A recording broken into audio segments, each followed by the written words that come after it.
Teraz nemôžem investovať. Človek by vlastne investoval celkom rád, ale v každej životnej situácii sa naskytnú dôvody, prečo to bohužiaľ práve teraz nejde. Štúdium, nástup do zamestnania, ďalšie vzdelávanie, zariaďovanie bytu, deti. Rozhodovanie o investovaní sa prosto odsúva na neskôr. To však znamená, že príliš ľahkomyselne nakladáte s dôležitým faktorom tvorby majetku, totiž s časom. Pritom, pokiaľ sa aj napriek tomu rozhodnete investovať, môžete mnoho získať. Teraz. Jaže mám investovať? Vtipkujete? Však som ešte na škole. Nemôžete odo mňa predsa chcieť, aby som sa tým zapodieval. Chcem si užívať. Okrem toho budem ďalej pár rokov študovať. Až s tým budem hotový, budem investovať.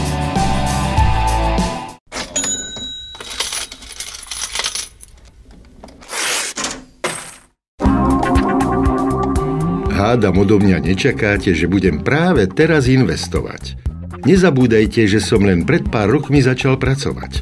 V súčasnosti musím investovať do svojho ďalšieho vzdelávania, aby som sa v profesii dostal dopredu. Počkajte, až budem trochu starší. Mám ešte veľa času.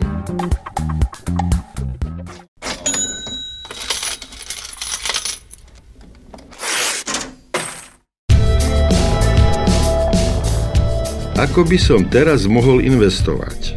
Ako otec rodiny mám teraz viac výdavkov ako kedykoľvek predtým. Keď budú deti trochu staršie, budem môcť myslieť na investovanie.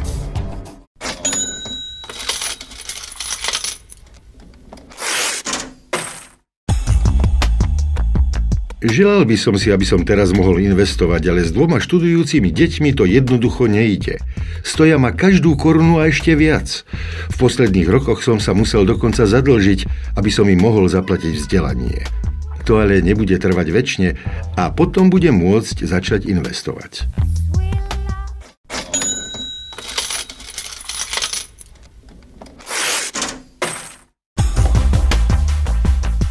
Ja viem, že by som mal investovať, ale s peniazmi len tak výjdem.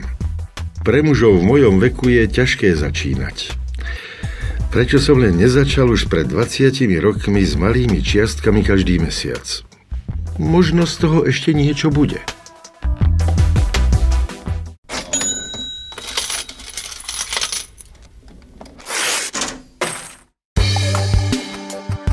Teraz je už predsa príliš neskoro.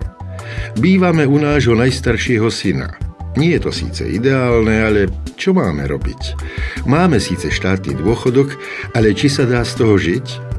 Prečo som len neinvestoval, keď som mal ešte finančné prostriedky? Keď už človek nemá žiadny príjem, je na investovanie príliš neskoro.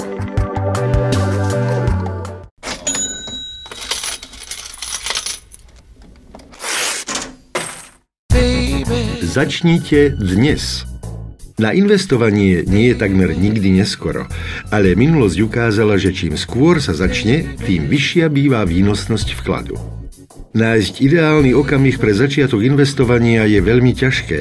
Ak však budete ustavične vyčkávať, vystavujete sa riziku, že premeškáte vhodnú príležitosť. A stratené výnosy sú stratenými peniazmi.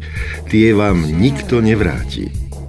Čas a nie výber najlepšieho okamihu je normálne rozhodujúcim faktorom pre dlhodobé budovanie majetku. Poradte sa s vaším investičným poradcom. Rád vám pomôže s definovaním vašich investičných cieľov a doby investovania. Okrem toho vám pomôže poradiť aj s tým, ktoré fondy sú pre vás vhodné. Najlepším okamihom je dnešok.